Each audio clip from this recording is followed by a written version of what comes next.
The Arizona sun burned like fire that day. The desert stretched endless, sand shimmering like molten gold, and the wind carrying the scent of dust and death.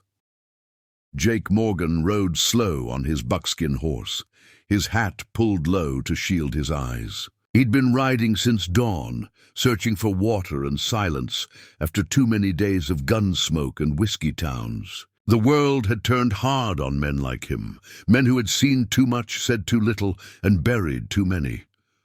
But then he heard it, a cry, thin, cracked, and full of fear. Jake pulled the reins. The horse snorted, ears twitching toward the sound. Another cry followed, this time clearer, desperate. It was a child's voice. Jake kicked his heels. The horse galloped toward the sound, sand flying behind. The cries grew louder, coming from a dry canyon where the rocks looked like bones of the earth. When he reached the ridge, he froze. Down below, a little Apache girl, maybe 6 years old, knelt beside a figure tied to a large sun-heated rock. The woman's hands were bound with rough rope. Her dark hair clung to her sweaty face. Her lips were cracked, her skin blistered by the sun. The girl was trying to pour water from a broken gourd into her mother's mouth, but most of it spilled onto the sand. Jake's gut twisted. He knew cruelty when he saw it. He rode down the slope, his boots hitting the ground before the horse stopped moving. The little girl looked up, startled, and stepped protectively in front of her mother. Her tiny frame trembled, but her eyes, dark, fierce, did not waver. "Stay back," she cried in broken English. "No hurt, my mama." Jake raised his hands slowly. "Easy there, darling. I ain't gonna hurt nobody. Just let me help." The woman's head turned slightly at the sound of his voice. Her eyes fluttered open, deep brown, glazed with exhaustion. She whispered something weak in Apache that Jake couldn't understand, then winced as the sun hit her face. "Who did this?" Jake asked softly. The girl shook her head. "White men, bad men. They tie my mama. I say she steal horse." Jake looked around. There were boot prints, 5 or 6 pairs, and cigarette butts. Bounty hunters maybe, or worse. Men who didn't need a reason to be cruel to an Apache. He drew his knife and stepped closer. The girl still didn't move, watching him like a cornered wolf pup. "It's all right," he murmured. "You'll both be free soon." He cut the ropes. The woman's arms fell limply to her sides, skin raw and bleeding. She gasped when the air touched her wounds. Jake caught her before she fell and gently lowered her to the shade of a nearby rock. Her lips moved again. "Water?" Jake reached for his canteen. "Here, easy now." He tilted it toward her mouth, careful not to spill. She drank slow, her throat trembling with each swallow. Then she looked at him, suspicion mixed with gratitude. "You Cowboy?" she said faintly. "Yeah," he nodded. "Name's Jake." The little girl clung to her mother's arm. "Mama, he help us?" The woman gave a weak nod. "He help!" Jake scanned the canyon. He didn't like the feel of it. The boot prints led north, meaning the men might return. He couldn't leave them here. "Can you stand?" he asked the woman. She tried, but winced in pain. Her ankles were cut where the ropes had bitten deep. Jake wrapped them gently with a strip torn from his shirt. "You'll ride with me," he said firmly. "We'll get you both to shade and food." The girl's eyes lit up for a moment, then dimmed again. "They come back." "Not if I can help it." Jake lifted the woman into his arms. She was light, too light, her body trembling with weakness. The child followed close as he set her mother on the horse and mounted behind her to steady her. They rode toward a cluster of red rocks that offered some shade. The desert wind had turned cruel, whipping sand like glass. Jake dismounted, built a small fire, and gave the girl dried beef from his saddlebag. She tore it into tiny pieces to share with her mother. "Thank you," the woman whispered again. Jake nodded. "What's your name?"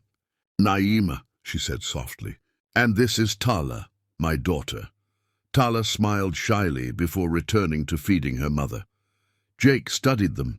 Naima's wrists were swollen, her face marked by sunburn and dust. Yet even in this ruined state there was strength in her eyes, like a storm trapped in calm water.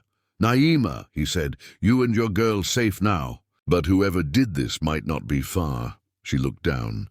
"They say They come back when sunfall, to take me north. Sell me. Jake's blood ran cold. He'd heard rumors of slavers catching women from Apache tribes, selling them like cattle in border towns. He clenched his fists. Not gonna happen, he muttered. Naima looked at him then, long and silent. Why you help Apache, woman? Your people hate us. Jake met her gaze steadily. Maybe my people do, but I ain't them. The wind whistled through the rocks, carrying a low, haunting tone. Night was coming. Jake gathered his rifle, scanning the horizon. We'll stay here till morning, he said. Then ride west to my friend's ranch. You'll be safe there. Naima's voice broke the quiet. If they come back, you fight them. Jake looked at her, his jaw tightening. If they come, I don't run. She stared at him for a long moment, then whispered something in Apache, words Jake didn't understand, but the tone was gentle, thankful. Tala curled beside her mother, falling asleep against her arm. As the stars came out, Jake sat watch by the fire, rifle across his knees. He could hear the woman breathing softly, her pain easing in the cool night air, and somewhere in the dark, coyotes howled. Jake looked at the two figures sleeping near the firelight and muttered quietly to himself, "Guess I found something worth fighting for again." But far beyond the canyon, 6 riders were already on their way back, faces hard, hearts colder than the desert moon. The night was silent, too silent. Only the faint crackle of the campfire broke through the whispering wind. Jake Morgan sat against a rock, rifle resting across his knees, eyes fixed on the horizon. The moonlight cast long shadows that moved like ghosts across the desert floor. Naima and little Tala slept close to the fire, wrapped in Jake's worn blanket. Every so often, the child whimpered in her sleep, clutching her mother's arm. Naima's breathing had steadied, but even in rest, her body flinched at every distant sound. Jake's instincts were sharp. Something felt wrong.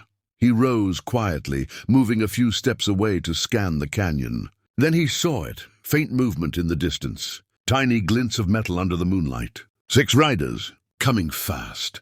"Damn," he whispered. Jake rushed back, shaking Naima gently. "Wake up, they're coming." Her eyes flew open, terror flashing through them.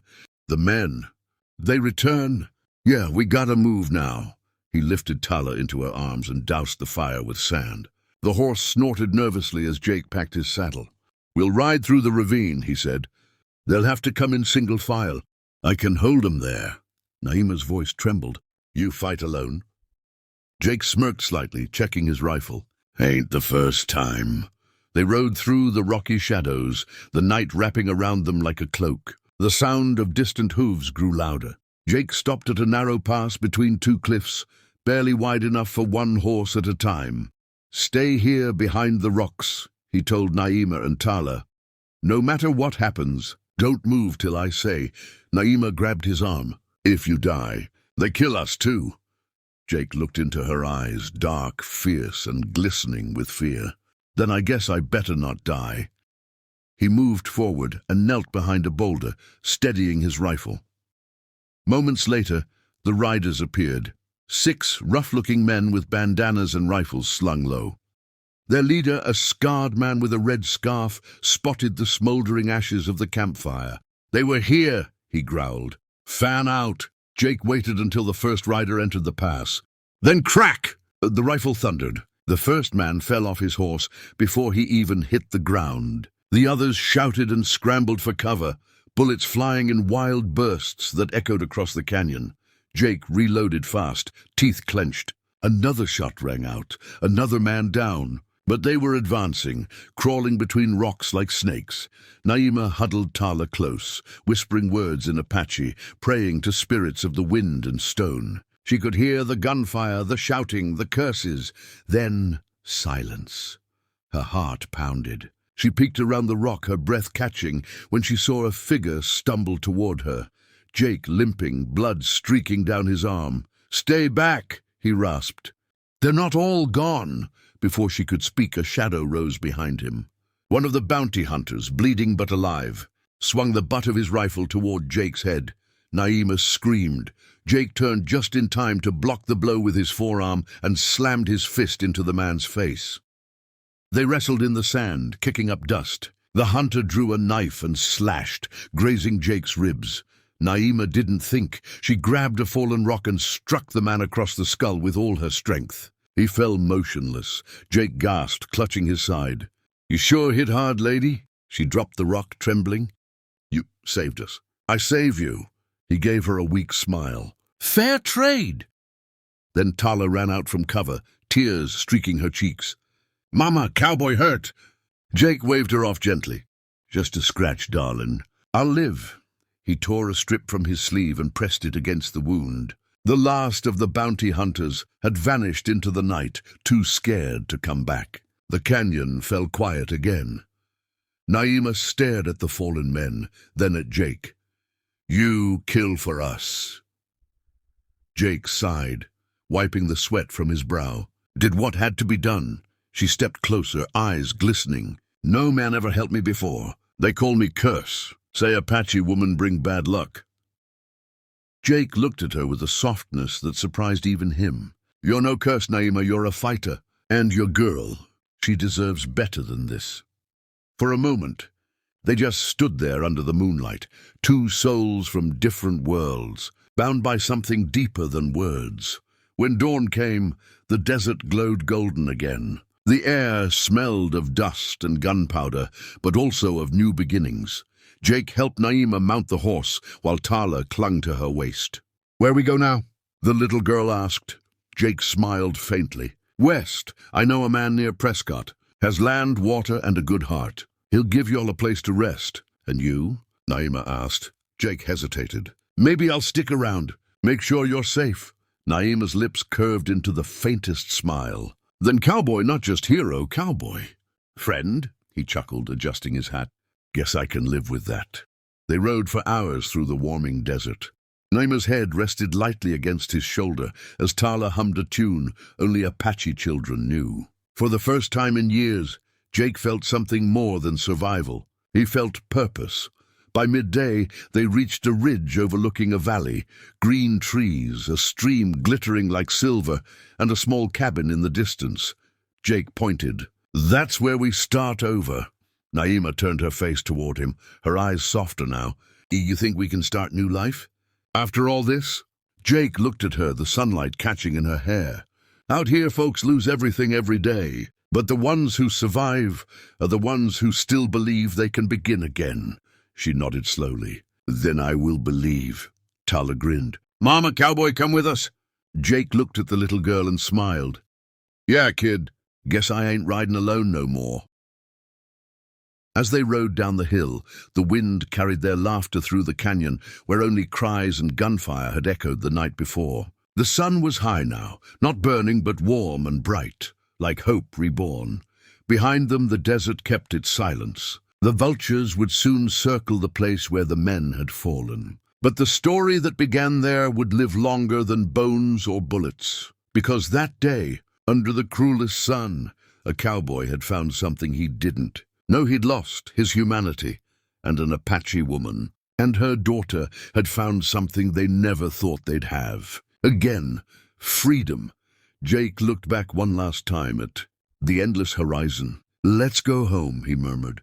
And with that, the cowboy, the woman, and the child rode west into a new dawn, into a new life, and into legend.